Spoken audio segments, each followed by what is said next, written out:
Hey team, I'm Maddie. Welcome to ScienceSideUp.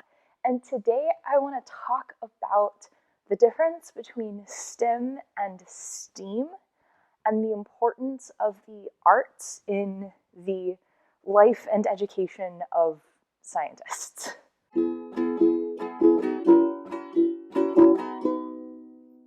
While I'm talking, here's a video of me knitting a Mobius strip. I'll talk about that some in this video. But so STEM is science, technology, engineering, and mathematics. STEAM is science, technology, engineering, arts, and math. And I think a lot of people question whether we should include the arts in the acronym. Should it be STEM or STEAM? So I am strongly of the opinion that it should be STEAM. I think arts and humanities and all of those wonderful things are a super important part of being a scientist and being a well-rounded human. But we can also talk about that from a data-based perspective and from the perspective of like scientists that aren't just me with my little YouTube channel and my couch in my garage. So most people know the quote that's attributed to Einstein that says, if you want your children to be intelligent, then read them fairy tales. And I love that. And I also have this quote on this wonderful mug. This is a quote from Mariah Mitchell, who is the first woman to be accepted into the U.S. Academy of Sciences. And I got this mug when I visited her house on Nantucket.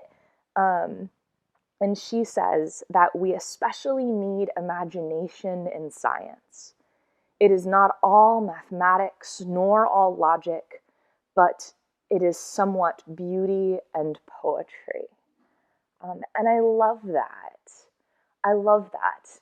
And so I certainly personally find that affirming because all of my hobbies are like artsy things. If anybody recently saw me on MathPig's channel, like he asked me what I do in my spare time, what are my hobbies? And I think he straight up asked if I like make Tesla coils. And I was like, no, dude, I knit. And I do a lot of like handcrafts. So I embroidered this sweatshirt that I'm wearing. I knit, I make quilts. I also play a few musical instruments. I'm a not very good classical guitarist. I'm a decent bass player. I write short stories, and I'm working on 2 novels at the moment. I've never had anything published, but I have gotten some very nice rejection letters. And so what I find so affirming about hearing quotes from scientists I admire about the importance of creativity in the scientific process is that that's certainly something that I believe. I firmly believe that the fact that I spend a few hours quilting, that helps me be a better scientist. I can't tell you the number of times that when I've stopped working on like my programming thing and I've gone over and I've played guitar for a little while, or I've started writing, or I've worked on an embroidery project, that the answer to my science problem kind of came to me because I got myself unstuck from this linear way of thinking and into a creative problem-solving type of mindset. But that's just anecdotal evidence, and that's not good evidence. So this is all just opinions in quotes. But there is a great study that was done by the University of Michigan, and I will link the abstract, at least, down below. If you happen to have access to the right library, you might be able to download the whole article. And then there's also a good like pop science article written based off of this paper. So I'll link both of those below. This study looked at different groups of scientists. So specifically Nobel Prize winning scientists, and then scientists who belonged to prestigious scientific organizations that like you don't just get to join because you got your PhD in the field. And what was astonishing to me in looking at that study was that more than 90% of Nobel Prize winning scientists have some type of artistic hobby, be that some straight out performing arts, some it's writing, some it's playing a musical instrument, some it's doing magic, some it's whatever, but whatever it is. But more than 90% of these scientists who make leaps and bounds in their field spend a non-trivial amount of their time participating in the arts. And I think that's really wonderful. So that's something that I wish more consideration was put into when we looked at, say, like funding for schools, because it's always arts programs that get cut. At my high school, we didn't have a music program. We didn't have a drama program. There was an art class, like a drawing and painting class, but I played sports, and I couldn't play a sport and take art. So I was lucky that I played musical instruments and had support of my family to do so outside of a school-sponsored activity. I was lucky that I was encouraged to write creatively, even though I never had the opportunity to take a class in creative writing until like one semester in college, and that's something that I value immensely.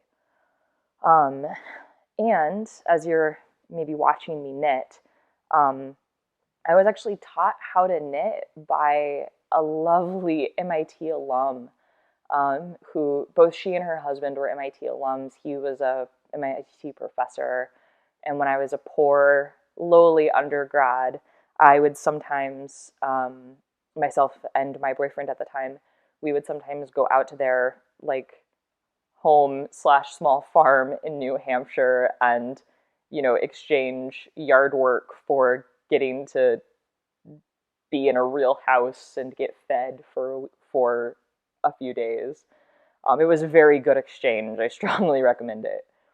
And one day she taught me how to knit, and I immediately loved it because my brain kind of just immediately grabbed onto it, because it was this tactile version of math for me. And I've described knitting many times as it's just patterns and math, and an hour later you have a hat. And there's also an article linked below about how you can use knitting to teach the basics of programming, which I really just think shows how deeply interconnected the arts are with science, technology, engineering, and mathematics. A Mobius strip is a great example. A Mobius strip is this is the one I'm making in the video. It's it's really cool topological surface. And normally you make one by like, hey, you get a piece of paper, like a strip of paper, and you put a half twist and you like tape it together.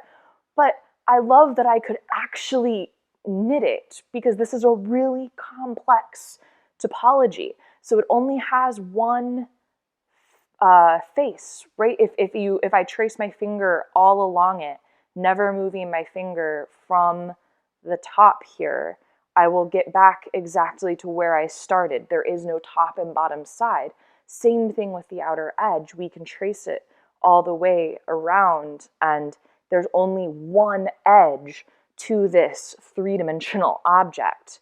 Technically in math, a Mobius strip is like a two-dimensional object.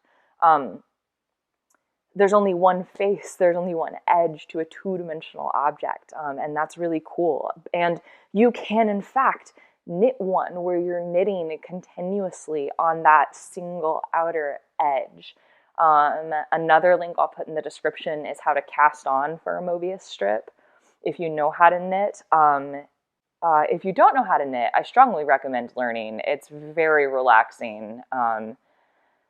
Yeah, I'll link in the description for how to knit a Mobius strip. I love these because my mother is a high school math teacher. Like she used to, my sister and I played with Mobius strips as small children. Not knitted ones. She'd make them for us out of paper.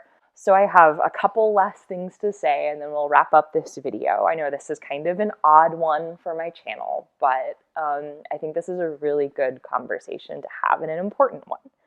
So one, if you are a budding scientist like myself, and you ever feel guilty for taking time off of doing your science to do something frivolous, like embroider a sweatshirt or knit a scarf, be it a Mobius strip or not, don't.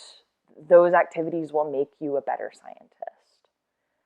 Two, if you're a parent and you want to get your kids excited about science and technology, don't forget the arts side. And three, if anyone who's watching this has anything to do with education funding in general, please fund education. Also, arts education is incredibly important. Anyway, art. Okay, team, thanks for watching and listening to me kind of ramble about arts and science and fun things. I'm thinking about throwing a few videos on here of some of my random creative projects, especially where I think there's a strong intersection between what I'm making and science. Let me know in the comments if you think that's a good idea or not. Okay, I'll see you guys again soon. I've got some conspiracy theories I want to debunk. By the way, the Quakers of Nantucket produced a lot of early badass female scientists.